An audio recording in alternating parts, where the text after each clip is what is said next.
दोस्तों, आज के न्यूज़पेपर में आप लोगों ने ये आर्टिकल जरूर देखा होगा। इस आर्टिकल में जो पहले से इन सर्विस टीचर्स हैं उनके लिए भी इंपॉर्टेंट खबर है और जो नई शिक्षक भर्ती का वेट कर रहे हैं उनके लिए भी इंपॉर्टेंट खबर है।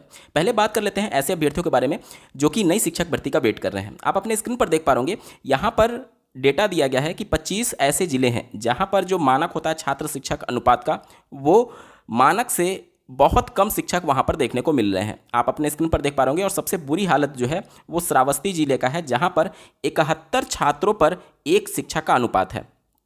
इसी तरीके से अगर हम लोग बात करें बहराइच की, तो वहाँ पर 58 छात्रों पर एक शिक्षक है। अब ये डेटा देखने के बाद से जरूर सभी के मन में ये जिज्ञासा होगी जानने की कि ये आर्टिकल जिस डेटा के आधार पर लिखा गया है उस आधार पर टोटल उत्तर प्रदेश में कितने शिक्षकों के पद खाली हैं। आइए इसके पर हम लोग डिटेल में बात करेंगे। इससे पहले इसका पूरा बैकग्राउंड आप समझ लीजिए। मामला ये था कि उत्तर प्रदेश के परिषदीय प्राथमिक विद्यालयों में तबादले की यानी कि समायोजन की प्रक्रिया चल रही है। इसमें आवेदन मांगे गए थे, टोटल 6000 आवेदन हुए। इसमें ऐसे शिक्षकों के बीच कन्फ्यूजन बना हुआ था जो कि हस्बैंड और वाइफ दोनों अलग अलग जिलों में प्राथमिक स्तर के शिक्षक थे, लेकिन अगर दोनों ने आवेदन कर दिया तो किसका ट्रांसफर होगा, इसको लेकर के बहुत ज़्यादा कन्फ्यूजन थी। तो यहाँ पर जो सचिव हैं बेसिक शिक्षा परिषद के, उन्होंने एक आधिकारिक सूचना लेटर के माध्यम से जारी करते हुए ये बताया कि हस्बैंड और वाइफ में जो भी आवेदन करेगा सिर्फ और सिर्फ उसका ही ट्रांसफर होगा, और उसी के आधार पर ये जो छात्र शिक्षा का अनुपात वाला डेटा है इसके बारे में यहाँ पर आर्टिकल में मेंशन किया गया है। ठीक है, अब चलिए मैं आपको एग्जैक्ट बताता हूँ कि इस डेटा को अगर हम लोग सही मान लें तो टोटल उत्तर प्रदेश में कितने पद खाली हैं परिषदीय प्राथमिक विद्यालयों में। बहुत इंपॉर्टेंट वीडियो होगा, अंत तक जोड़े रहेगा। नमस्कार दोस्तों, मेरा नाम है नीरज, आप देख रहे हैं कैरियर बिट यूट्यूब चैनल। अगर आप इस चैनल पर पहली बार विजिट कर रहे हैं तो इसको सब्सक्राइब करते हुए बेल आइकन को प्रेस करना ना भूलें। यहाँ पर आर्टिकल में मैं कुछ चीज़ें आपको दिखाना चाहता हूँ जिससे जो इसके बाद मैं डेटा दिखाऊंगा उस पर आप विश्वास कर पाएँ। देखिए, श्रावस्ती में 71 बताया गया है और यहाँ पर आप देख सकते हैं बहराइच में 58 बताया गया है। इसके अलावा यहाँ पर आप देख सकते हैं इटावा में 17 बताया गया है और बदायूं में 50 बताया गया है, सोनभद्र में 46 बताया गया है। तो कुछ डेटा आप ध्यान रखिएगा जिससे जब मैं वो डेटा दिखाऊंगा जहां से ये आर्टिकल लिखा गया तो आप उस पर पूरी तरीके से विश्वास कर पाए कि हाँ उसी के आधार पर ये आर्टिकल लिखा गया है। ठीक है, चलिए देखिए, ये वो डेटा है जिसके आधार पर आर्टिकल लिखा गया था। इसमें कुछ एक जिले मैं आपको दिखा देता हूं जो कि उसमें मेंशन किया गया था। जैसे वहां पर बहराइच का डेटा मेंशन किया गया था। बहराइच में छात्र शिक्षक अनुपात 58 बताया गया था। 16वें नंबर पर बहराइच का डेटा आप देख पा रहे होंगे, इसमें 58 जो है छात्र शिक्षक अनुपात है, यानी कि वो जो आर्टिकल में डेटा दिया गया है वो इससे क्रॉस वेरीफाई हो रहा है। इसके अलावा श्रावस्ती जिले का 71 बताया गया था। मैं एक बार डेटा को दिखा देता हूं ताकि आप पूरी तरीके से इस पर विश्वास कर पाएँ। हालांकि ये डेटा एग्जैक्ट है या नहीं मैं इसकी पुष्टि नहीं कर रहा हूं, लेकिन जो आर्टिकल में बातें लिखी गई हैं वो इसी डेटा के आधार पर लिखी गई हैं। ठीक है, ये मैं आपको दिखाने की कोशिश कर रहा हूं। देखिए, ये आप अपने स्क्रीन पर ध्यान से देखिएगा, ये श्रावस्ती का डेटा मैं आपको दिखा रहा हूं। ये रहा श्रावस्ती 69 नंबर पर और इसमें छात्र शिक्षक अनुपात आप 71 देख पा रहे होंगे। और भी जितने भी जिलों का वहाँ डेटा दिया गया था सबको आप क्रॉस वेरीफाई कर लीजिएगा, इसी के आधार पर वो आर्टिकल लिखा गया है। ठीक है, तो अब अगर हम लोग देखें तो कुछ एक जिलों में बहुत कम छात्र शिक्षक अनुपात है।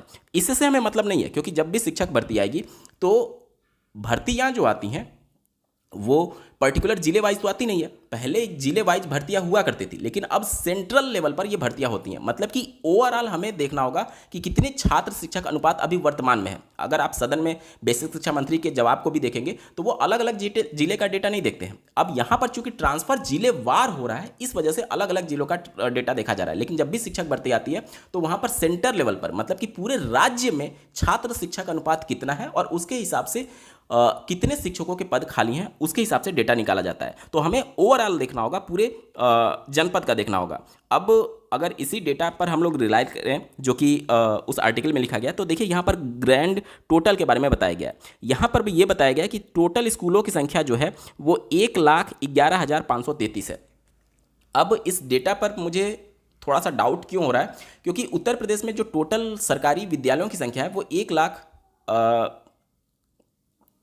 यहाँ पर जो डेटा दिया गया इससे ज़्यादा है। लगभग वहाँ पर 1,25,000 30,000 के आसपास सरकारी विद्यालय हैं। ठीक है, लगभग की मैं बात कर रहा हूँ, एग्जैक्ट की मैं बात नहीं कर रहा। तो अब ये भी एक बहुत बड़ा प्रश्न चिन्ह है कि जो विद्यालय मर्ज किए गए हैं क्या उसके बाद से डेटा अब अपडेट होकर के जो ये निकल रहा है क्या ये एग्जैक्ट डेटा है, ये भी अपने आप में एक बड़ा सवाल होगा। क्योंकि आपने देखा होगा कि उत्तर प्रदेश के मुख्यमंत्री जी ने जब 27,000 विद्यालयों को बंद करने की बात चल रही थी तो सदन में इसका जवाब भी दिया था। मतलब कि 27,000 विद्यालयों के संदर्भ में उस तरीके की चीज़ें उस समय जब मर्जिंग की प्रोसेस चल रही थी उस समय ये डेटा निकल करके आया था। तो अभी ये डेटा एग्जैक्ट है या नहीं, जब तक आधिकारिक तौर पर सूचना ना दे दी जाए तब तक विश्वास नहीं किया जा सकता। लेकिन जो आर्टिकल में बातें लिखी गई हैं वो इसी डेटा के आधार पर लिखी गई हैं। तो टोटल स्कूल की संख्या इतनी हो गई, जिसमें टोटल रजिस्टर्ड कैंडिडेट यानी छात्रों की संख्या जो है वो है 93,91,631 कैंडिडेट, जिसमें जो टोटल कार्यरत शिक्षक हैं उनकी संख्या जो है वो 3,03,997 है, और टोटल जो छात्र शिक्षक अनुपात है वो 31:1 का है। तो अगर इसी डेटा के हिसाब से हम लोग रिक्त पदों का डेटा निकालें, अभी हमारे पास 31 छात्रों पर एक शिक्षक है और मानक क्या है प्राथमिक का, वो है 30 छात्रों पर एक शिक्षक।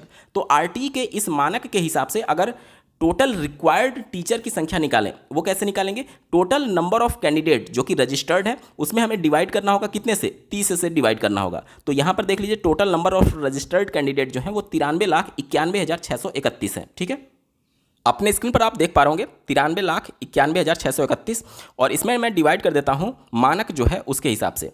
मानक से मैं डिवाइड कर देता हूँ तो आप अपने स्क्रीन पर देख पा रहे होंगे ये जो हमारे सामने डेटा आया वो उन शिक्षकों की संख्या के बारे में बताता है जो कि इस समय छात्र शिक्षक के हिसाब से रिक्वायर्ड है।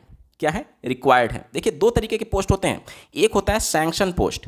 सैंक्शन पोस्ट का मतलब क्या हो गया कि वो पद जो कि प्राथमिक में स्वीकृत है, स्वीकृत पद। अब ये स्वीकृत पद क्या होता है, जैसा कि आपको ज्ञात होगा कि जो आरटी एक्ट है उसमें जो मुफ्त एवं अनिवार्य शिक्षा की बात की गई है 6 से लेकर के 14 साल के बच्चों का, तो उसका जो बजट होता है उसका 75% जो बजट है वो केंद्र सरकार वहन करती है और 25% जो बजट है वो राज्य सरकार वहन करती है। तो प्रत्येक फाइनेंशियल ईयर में जो फंड अलॉट किया जाता है उससे पहले राज्यों की और केंद्र की एक बैठक होती है जिसमें सभी शिक्षा पर कितना बजट होगा, क्या प्रोग्रेस हुआ है, क्या चीज़ें हुई हैं, उन सबका एक समीक्षा तैयार किया जाता है जिसे हम लोग बोलते हैं प्रोजेक्ट अप्रूवल बोर्ड, और इसी का नाम है पीएबी रिपोर्ट। और इस पीएबी रिपोर्ट में प्रत्येक फाइनेंशियल ईयर में कितने सैंक्शन पोस्ट हैं यानी कितने स्वीकृत पद हैं उसके बारे में सूचना दी जाती है। तो सैंक्शन पोस्ट वो अधिकतम पद होता है जितना उस राज्य में भरा जा सकता है। लेकिन क्या टोटल स्वीकृत पदों पर शिक्षकों की भर्ती होती है? नहीं, टोटल स्वीकृत पदों पर नहीं होती है। क्यों नहीं होती है? क्योंकि हम ऐसे मान लीजिए अभी उत्तर प्रदेश में 4,17,866 जो है वो लगभग स्वीकृत पद हैं प्राइमरी के लिए, और हमें रिक्वायर्ड कितना है, रिक्वायर्ड तो हमें सिर्फ इतना है। तो क्या सरकार इतने डेटा को भरेगी? वो अपने आप में एक बड़ा सवाल है कि जब हमारे पास बच्चे ही नहीं है तो हम टीचर को हायर करके करेंगे क्या? क्योंकि मानक जो हमें कहता है आरटी एक्ट का वो 30:1 का कहता है, और अभी जो बच्चे हैं उसमें अगर इतने शिक्षकों से डिवाइड कर दिया जाए तो मानक बहुत नीचे चला जाएगा, मानक से भी बहुत नीचे चला जाएगा। मतलब रिक्वायर्ड हमें सिर्फ इतने का है, इतने का, और उसके हिसाब से टीचर्स की रिक्वायरमेंट जो है वो सिर्फ इतने की है, 3,13,054 की। और ये जो सैंक्शन पोस्ट होता है वो अधिकतम पद होता है जो कि एक तरीके से तय किया गया है। अब मैं समझता हूं कि आपको चीज़ें स्पष्ट हो रही होंगी।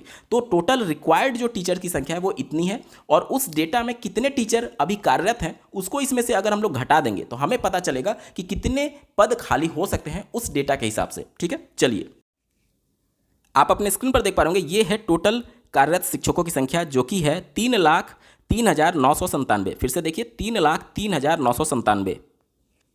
देखिए ये रिक्वायर्ड टीचर की संख्या थी, ये अभी इस समय जो पोस्टिंग में है मतलब कार्यरत जो शिक्षक हैं उनकी संख्या है। तो इसको मैं घटा देता हूं तो एग्जैक्ट हमारे पास जो आंकड़ा निकल करके आता है 9,057। ये उन शिक्षकों की संख्या है जो कि अभी मानक को पूर्ण करने के लिए रिक्वायर्ड है। मतलब कि इतने पद खाली आप कह सकते हैं जो बच्चे इनरोल्ड हैं उसके हिसाब से। मतलब कि छात्रों को पढ़ाने के लिए अभी इतने टीचर की और ज़्यादा ज़रूरत है। मतलब कि सीधे तौर पर ये कह सकते हैं कि इतने पद हमारे पास रिक्त हैं पूरे उत्तर प्रदेश राज्य में।